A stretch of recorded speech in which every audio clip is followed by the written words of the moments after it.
ओहो कैसे मोह देखते तो दिल के अंदर बया करते हमारे एमपी वाले चुरा ऐसे और क्या के जाता है अरे क्या कर अरे खोल के दिखाना मिले से पूरे और खोल के दिखाना मोला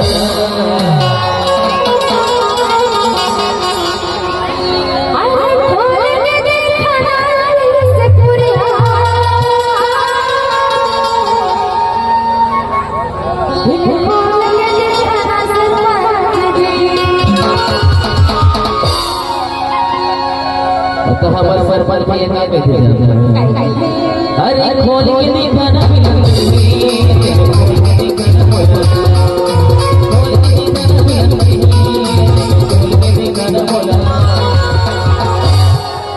और पर है के तमया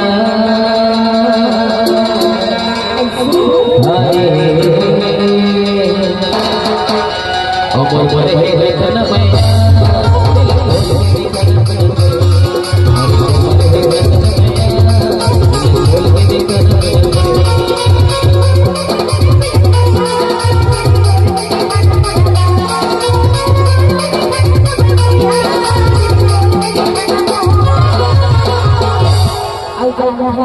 मेरा ये जब मैंने हकात जाना था हाँ हाँ जब दर्शन समिति वाली भैया आई ना हाँ उखड़ कर कहना है मैंने कहा था चमेली लगे थे अच्छा और हर बार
और पर है भारी माया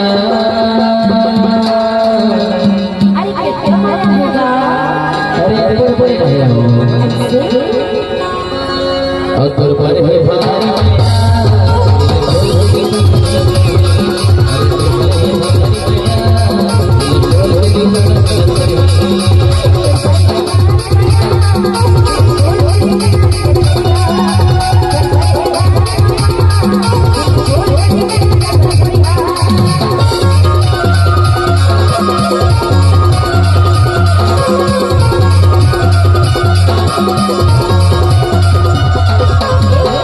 Thank you.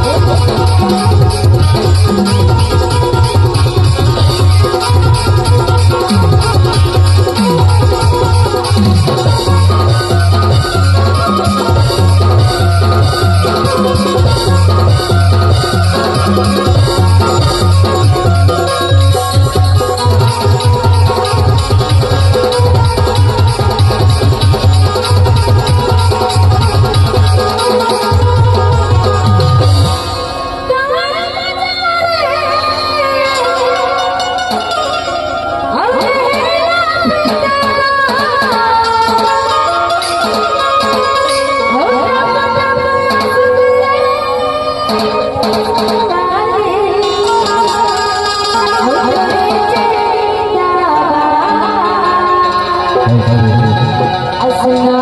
क्या कहते हैं लखन चमेली हमार भगवान हाँ समिति वाले भाई हमारे से लखन पर बना हुआ है हाँ हाँ पर का कहे जा क्या कहते हैं